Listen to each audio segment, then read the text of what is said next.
2000년대 초반에 한창 CCM 음악이 많이 불려졌는데요.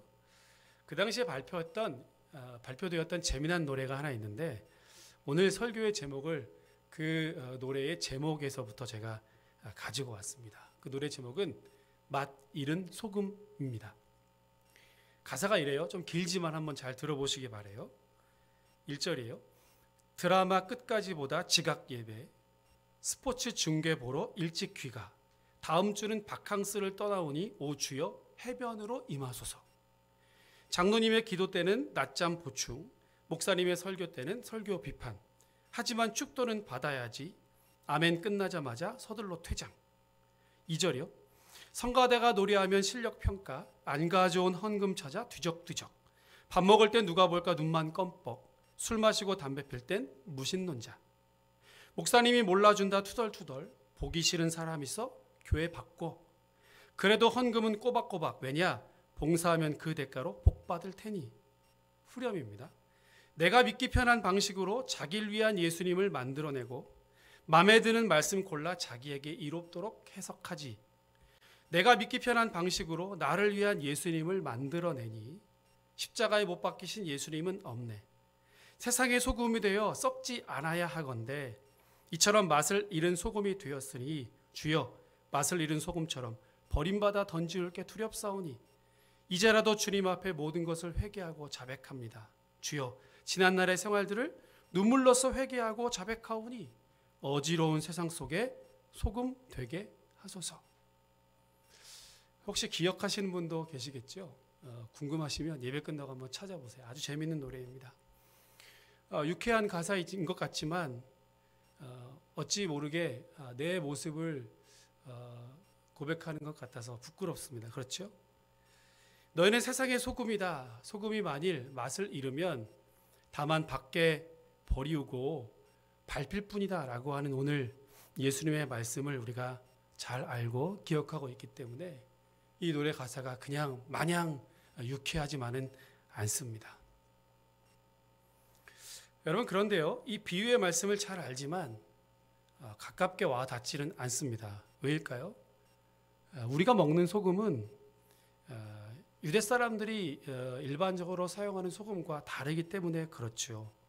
소금이 맛이 없다, 소금을 밖에 버린다 라고 하는 말을 그렇게 가깝게 와 닿지는 않습니다. 우리는 맛 잃은 소금을 본 적이 없기 때문에 그렇죠. 우리가 사용하는 소금은 바닷물을 정제해서 만든 천일염이잖아요. 그래서 맛을 잃은 소금도 없고 길가에 버리지도 않습니다. 잘 아시는 것처럼 이스라엘의 지형은요, 남북으로 길게 그리고 동서로는 좁게 이루어져 있습니다. 만년설을 자랑하는 저 헐몬산에서부터 눈이 녹아 시냇물이 흐르고요. 갈릴리 호수로 이 물이 모여들지요. 그리고 이 호수에서 나온 물은 요단강을 거쳐서 이스라엘 남쪽 사해로 흘러 들어가게 됩니다. 이 바다는 엄밀히 말하면 호수인데요. 사방이 막혀 있고 남북의 길이만도 80km나 되기 때문에 사람들은 이것을 바다라고 불렀습니다. 구약 성경에요, 소알, 소돔과 고모라 같은 성읍들이 있는 지역이 바로 이 사해 근처입니다. 성경에서는 유황불로 이 소돔과 고모라가 멸망했다고 했지요. 아마 화산이 폭발한 것을 그렇게 표현했을 것입니다. 자, 이 화산 폭발 때에 지층이 갈라졌고요. 그 지역이 푹 꺼져서 해발 마이너스 400m가 되었습니다. 그리고 이곳으로 자연스럽게 물이 모여들게 된 것이지요. 특히 사해 남쪽에는요, 거대한 소금 덩어리로 이루어진 산이 있습니다. 소금산이지요. 그리고 그 땅 밑으로 약 7km, 지하 8km까지 거대한 소금 광산이 있다고 합니다. 사방이 가로막혀서 어디로 흘러가지도 않고 물은 계속해서 증발되는 데다가 이 소금산과 소금 광산의 소금들이 녹아들어서 이 사해의 소금 농도는 약 33% 정도나 됩니다. 그래서 이 바다를 소금바다, 염해라고도 부르는 것이지요. 보통 바닷물의 소금 농도가 3.7% 정도 되니까 이 사해는 가히 9배, 10배 정도나 되는 겁니다. 더 이상 녹을 수 없는 포화 상태고요. 당연히 생물은 살 수 없어서 사해, 죽은 바다라고 부르는 겁니다. 이 사해 바다에 둥둥 떠서 수영하는 그림들, 사진들을 여러분 본 적 있으시지요? 저도 이게 진짜로 될까 궁금해가지고 일부러 신문을 들고 둥둥 떠서 한번 읽어본 적이 있습니다. 롯의 아내가 소금 기둥에 되었다가 했죠. 우리처럼 하얀색 기둥을 찾아볼 수 없는 이유도 바로 이와 같은 이유입니다. 자, 그럼 어떻게 이것을 사용할까요? 우리처럼 정제된 소금을 사용할 수 없는 것이기 때문에요. 유대 여인들은 이 소금 돌을 사다가 밤에 물에 담가 놓습니다. 그리고 밤새도록 이 소금기가 물에 나오겠죠. 그리고 돌 속에 소금 성분만 있는 것이 아니라 여러 불순물도 있기 때문에 이 불순물들을 가라앉혀 놓고 위에 소금으로 된 물들만 이렇게 사용하는 겁니다. 그리고 소금돌이 계속해서 소금이 나오는 게 아니라 몇 번 쓰고 나면 짠맛이 없게 됩니다. 그리고 돌덩이만 남게 되겠죠. 자, 이제 이 돌을 어떻게 할까요? 밖에 버리는 겁니다. 그래서 사람들의 발에 밟히게 된다, 이렇게 말씀하는 거죠. 또 어떤 사람들은 이 돌을 지붕 위에 흙에다가 뿌리기도 했습니다. 유대 사람들의 집의 지붕들은 평평하죠. 그리고 그 위에 흙을 뿌려 놓았는데요. 여기다 소금을 뿌리게 되면 흙이 단단해지고 또 물이 새지 않게도 됩니다. 여기서 사람들이 모여서 기도도 하고 이야기도 하고 교제도 했기 때문에 역시 지붕 위에 뿌려진 소금도 사람들의 발에 밟히게 되었습니다. 오늘 예수님께서 말씀하신 것처럼 맛있는 소금, 그래서 사람들에게 밟히게 된다라고 하는 것은 이와 같은 이 지방의 특수한 상황 때문에 이루어지게 되는 겁니다. 오늘 예수님이 본문에서 제자들을 소금에 비유하면서 그 제자의 조건을 다음과 같이 말씀해 주셨습니다. 여러분 26절과 27절 말씀을 같이 한번 읽어보겠습니다. 시작. 무릇 내게 오는 자가 자기 부모와 처자와 형제와 자매와 더욱이 자기 목숨까지 미워하지 아니하면 능히 내 제자가 되지 못하고 누구든지 자기 십자가를 지고 나를 따르지 않는 자도 능히 내 제자가 되지 못하리라. 아멘. 제자가 되려면 부모나 처자식이나 형제와 자매, 특히 자기 목숨까지 미워해야 한다고 했습니다.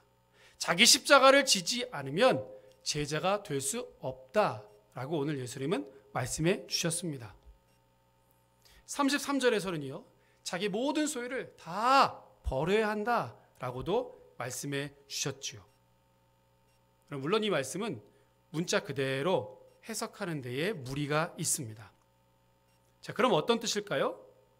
짐작하는 것처럼 자기 목숨까지도 버릴 수 있어야 한다. 자기 목숨까지 미워해라. 다 버려야 한다라는 말이 아니라 제자의 우선순위는 어떠해야 하는가? 그런 자세와 각오를 가지고 예수를 따라야 한다라는 것을 말씀하는 것입니다. 본문에 미워하다라고 하는 말, 미세오라는 헬라어를 쓰는데요. 덜 사랑하다라는 뜻입니다.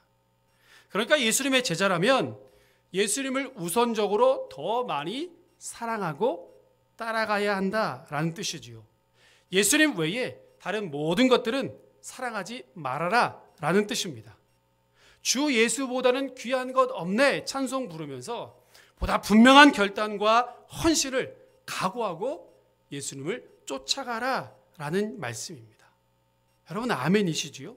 대부분 여기에 동의하실 것입니다. 많이 들어서 잘 알고 있습니다.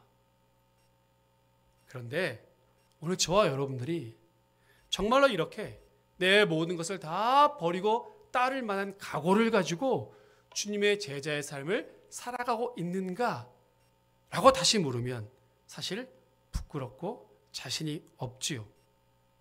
제자로 따라 나서기는 했지만 여전히 버리지 못한 것들이 얼마나 우리의 삶 가운데 많이 있습니까? 여전히 갈등하고 내 마음은 여전히 아침마다 전쟁터같이 우선순위를 두고 싸움하고 있지 않습니까? 그래서 맛 잃은 소금 이야기를 들으면 좀 불편합니다. 찔리지요. 필요가 없으면 밖에 던져서 사람들의 발에 밟힐 뿐이다 말씀하시니까 더더욱 그러합니다. 교회와 기독교인에 대한 이미지가 별로 좋지 않다라고 하는 것은 굳이 말하지 않아도 다 아는 사실이지만 최근에 또다시 부끄러운 조사 결과가 하나 나왔습니다. 지난 6월에 목회 데이터 연구소가 20에서 59세 남녀 1000명을 대상으로 종교 및 종교인 과세 관련 인식 조사를 했는데요. 분석 결과에 따르면 천주교 신자와 불교 신자에 대한 이미지는 온화하다, 따뜻하다, 절제한다, 윤리적인 같은 긍정적인 이미지가 우세한 반면 개신교 신자들에 대해서는 여러분 놀라지 마십시오. 거리를 두고 싶은 이중적인, 이기적인 같은 부정적인 이미지가 더 많은 것으로 나타났습니다. 그 외에도 부패한, 배타적인 같은 응답을 했습니다. 아마도 초유의 이 코로나 사태와 그에 대응하는 교회 그리고 일부 지도자들의 모습에 실망한 탓도 있겠지만 결과는 참담합니다. 최근에 어느 학자는요, 종교가 구원의 주체가 아니라 감염의 매개체, 치유의 공간이 아니라 감염의 온상으로 변질되었다 말한 적도 있었습니다. 세상이 오늘 저와 여러분들을, 교회를 이렇게 보고 있습니다. 어디 가서 교인이라고 말하기가 부끄러울 정도지요. 특히나 이번 코로나 사태를 지나면서 더더욱 그 이미지가 땅에 떨어지게 되었습니다. 여러분 뭐든지 그렇잖아요. 세우는 것보다 잃어버리고 까먹는 게 훨씬 더 빠른 법인데요. 어찌 다시 이 실추된 이미지를 회복할 수 있을지 참으로 암담합니다. 이제 앞으로 포스트 코로나 이후의 이 시대에는 이 실추된 교회와 성도들의 이미지를 다시 세우는 것이 우리의 가장 큰 과제가 될 것입니다. 예수님께서 오늘 제자의 우선순위를 말씀하시면서 세 가지 비유를 드셨죠. 그 첫 번째 비유가 28절부터 비용을 계산하지 않는 건축주에 대한 비유입니다. 너희 중에 누가 망대를 세우고자 할진대 자기의 가진 것이 준공하기까지 족할는지 먼저 앉아 그 비용을 계산하지 아니하겠느냐? 29절 같이 읽어볼까요? 그렇게 아니하여 그 기초만 쌓고 능히 이루지 못하면 보는 자가 다 비웃어 30절도요. 이르되 이 사람이 공사를 시작하고 능히 이루지 못하였다 하리라. 아멘. 공사를 하려면 비용을 잘 계산하고 시작을 해야지 시작만 하고 끝을 보지 못한다면 얼마나 사람들의 비웃음거리가 되겠는가 그런 말씀입니다. 또 두 번째는요. 31절부터 전쟁을 준비하는 왕에 관한 비유입니다. 같이 읽으실까요? 31절, 32절입니다. 시작. 또 어떤 임금이 다른 임금과 싸우러 갈 때에 먼저 앉아 1만 명으로서 저 2만 명을 거느리고 오는 자를 대적할 수 있을까? 헤아리지 아니하겠느냐? 만일 못할 터이면 그가 아직 멀리 있을 때에 사신을 보내어 화친을 청할지니라. 쳐들어오는 적군을 보다 적은 숫자로 방비하는 것은 불가능한 일이지 않습니까? 차라리 싸움 전에 화친을 하는 것이 지혜로운 왕일 것이다 라는 말씀입니다. 여러분 저는 이 본문을 한참 읽으면서 이게 무슨 뜻일까? 어떤 비유일까? 한참을 씨름했는데요. 예수님 당시에 유대와 베레아 지방의 분봉 왕은 헤롯이었습니다. 13장에서도 여우라고 말했던 포악한 인물이죠. 유대인들은 이 사람을 싫어했습니다. 유대인들로부터 환영받지 못했어요. 자, 그런데 그럴수록 헤롯은 그 실정을 만회하기 위해서 그리고 자기 힘을 과시하기 위해서 대규모 건축 사업을 벌이곤 했습니다. 각지에 커다란 건축물들을 세우기로 계획하고 진행시켰지만 대부분의 공사가 미완성 상태로 남아 있었다는 겁니다. 자신의 업적을 과시하려고 사람들의 환심을 얻으려고 공사를 시작했는데 오히려 백성들로부터 비난과 조롱거리, 손가락질을 당하게 되었다는 겁니다. 어쩌면 예수님의 이 비유를 듣고 있던 사람들은 그 말이구나, 그 말씀이구나 공감했을 거예요. 두 번째 비유도 마찬가지입니다. 역시 이 헤롯 안티파스의 상황들을 반영한 것인데요. 이 헤롯이 자기 동생이었던 빌립의 아내 헤로디아를 빼앗아서 두 번째 결혼을 하지 않습니까? 그리고 이것이 세례 요한으로부터 비난당하는, 공격당하는 빌미를 제공하기도 했습니다. 자, 이러는 과정에서 첫 번째 부인, 그러니까 아라비아의 왕의 공주, 이 여인을 버렸다는 겁니다. 자, 그러니까 아라비아 왕이 가만히 있겠습니까? 대규모 군사를 이끌고 헤롯과 전쟁을 벌였습니다. 어떻게 되었을까요? 이 전쟁에서 헤롯이 패하게 되었습니다. 오늘 예수님의 비유는 이와 같은 상황들을 염두에 두셨던 말씀이었습니다. 자, 그러니까요. 망대를 건축하는 것도 그렇고 전쟁을 준비하는 것도 그렇고 철저하게 계획하고 준비가 되어 있어야 한다라는 말씀입니다. 그렇지 않으면 손가락질 당하고 비웃음거리가 됩니다. 하물며 제자는, 영적인 전쟁터에 나서는 제자는 어영부영 덜렁덜렁하면서 그저 마실 나가는 것처럼 가벼운 마음으로 나아갈 수 없다라는 겁니다. 그렇게 나가면 어떻게 돼요? 당연히 패배합니다. 차라리 시작을 하지 않는 것이 낫지, 중간에 포기하려면 하지 말라는 겁니다. 기왕에 시작을 했다면 끝을 봐야 한다. 그렇지 않으면 많은 사람들로부터 비웃음 당하게 되고 손가락질 당하게 된다라는 겁니다. 대충대충 흉내만 내는 제자는 필요 없는 겁니다. 술에 술 탄 듯 물에 물 탄 듯 그런 유약한 제자는, 그런 미지근한 태도를 가지고 내가 제자다라고 명함을 내밀어서는 안 된다라는 말씀입니다. 오늘 교회와 기독교인 멀리 갈 것도 없죠, 여러분. 저와 여러분들의 모습이 딱 그러하지 않습니까? 기독교 이미지가 뭐라고요? 거리를 두고 싶은, 이중적이고 이기적이다. 완전히 맛을 잃어버렸다는 겁니다. 여러분, 왜 이렇게 되었습니까? 세상에 빛이 되고 소금이 되라고 저와 여러분들을 불러주셨는데 어쩌다가 이런 상황까지 되었냐라는 말씀입니다. 요즘 뉴스에 제일 많이 나오더라고요. 어떤 특정한 교회와 어떤 몇몇 종교인들 때문에 그렇습니까? 그럼 맞습니까? 잘 생각해 보십시오. 우리가 지난주에 말씀을 살핀 것처럼 실로암 망대가 무너져서 죽은 사람들이 예루살렘에 살고 있던 사람들보다 더 많은 죄가 있어서 그렇습니까? 성전에서 빌라도에게 죽임을 당했던 갈릴리 사람들은 더 죄가 많아서 그렇게 안타까운 일들을 겪게 되었습니까? 여러분, 나는 그보다 훨씬 낫다라고 어떻게 말할 수 있습니까?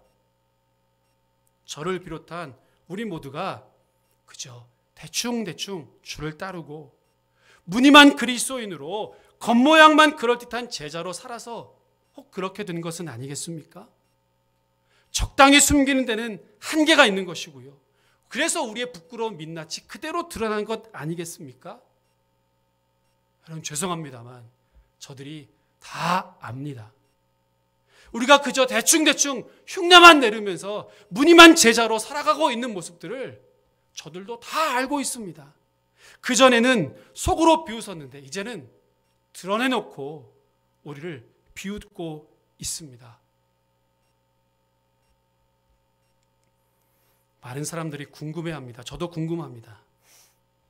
이제 코로나19 이후 교회의 모습은 어떻게 될 것인가? 더 이상 과거로 돌아갈 수 없다고 하는데 정말 그런가 궁금하지요. 미국의 교회 연구가인 에드 스태처가요, 뉴 노멀 시대의 교회를 향해서 다음과 같은 뼈 있는 말을 했습니다. 많은 사람들은 교회가 예전으로 돌아가지 못할 것이기 때문에 걱정을 하고 있다. 어떤 이는 큰 교회도 같은 운명일 것이라고 말한다. 그러나 나는 교회가 다시 예전과 같이 될까 봐 걱정이다. 교회가 다시 예전과 같이 될까 봐 걱정이다. 저는 이 글을 읽다가 큰 충격에 빠졌습니다. 저나 여러분 모두가 다시 회복할 수 있기를 그토록 간절히 기도했잖아요. 그런데 다시 예전으로 회복될까 봐, 돌아갈까 봐 걱정이랍니다. 그러면 어떻게 하면 좋겠습니까? 언제 어떻게 돌아가야 합니까? 다시 생각해 보아야겠지요. 회복의 시점 말입니다. 다시 출발해야 하는 그 시점이 더 궁금해지지 않습니까? 그럼 과거로 돌아가려는 관성, 과거의 영광에 머물려고 하는 태도를 떨쳐버리는 것은 쉽지 않습니다. 그런데 그렇기 때문에 더더욱 지금이야말로 이 변화를 위한 최적의 시간이라고 저는 생각합니다.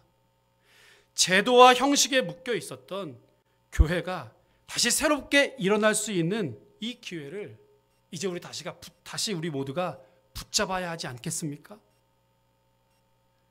역사적으로 교회는 언제나 위기 가운데서 존재했었습니다.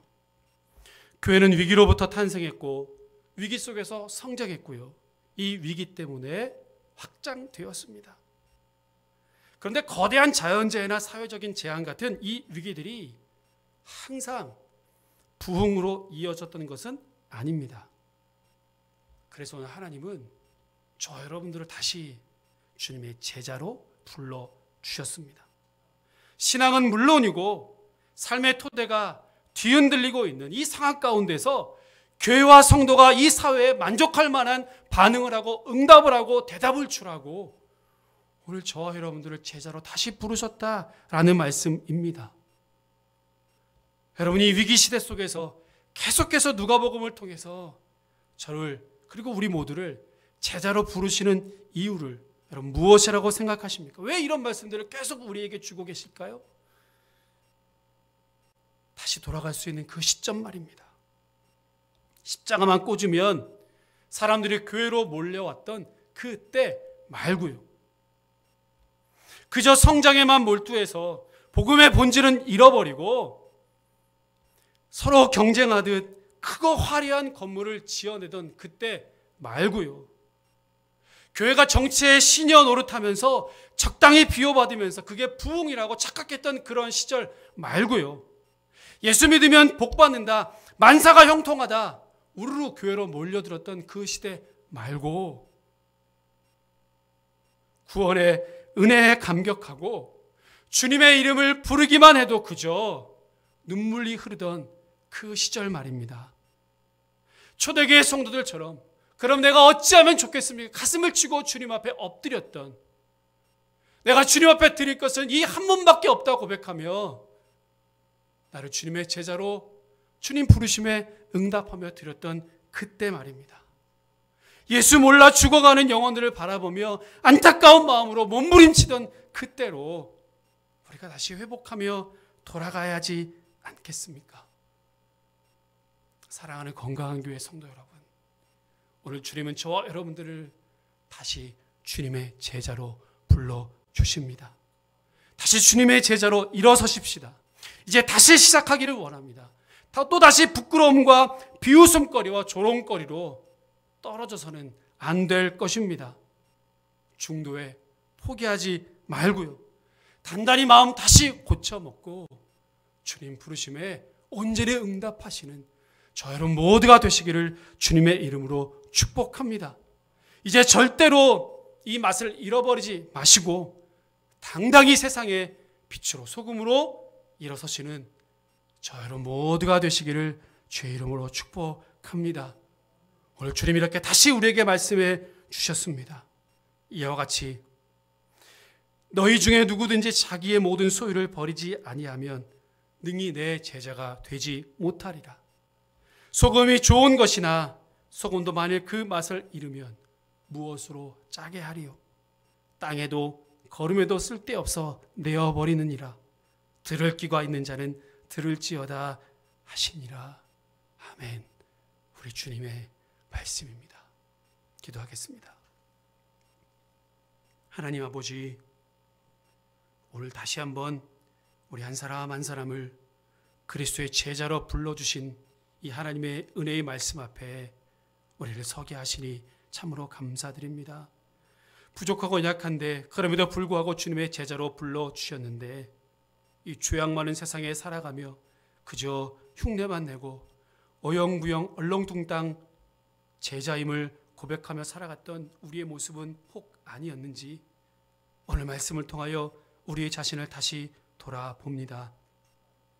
이제 다시 이 초유의 위기의 상황 앞에서 다시 우리가 주님의 제자로 부름받은 사실을 다시 믿음으로 고백하며 다시는 이 맛을 잃어버리지 않도록 다시 우리의 믿음과 신앙을 결단하고 주님의 제자임을 자청하여 이 시대와 세상을 다시 이끌어가는 주님의 제자로 우리 모두를 불러 주옵소서. 그 부르심에 온전히 응답하며 하나님 다시 한번 이 맛을 회복하는 우리 건강한 교회와 우리 성도들이 다 될 수 있도록 주여 도와 주시옵소서. 이 제자의 빛을 온 세상에 증거하며 우리 스스로 녹아지며 세상에 맛을 내는 하나님의 거룩한 백성들로 우리 모두를 사용하여 주시옵소서. 감사를 드리며 예수님의 이름으로 기도합니다. 아멘.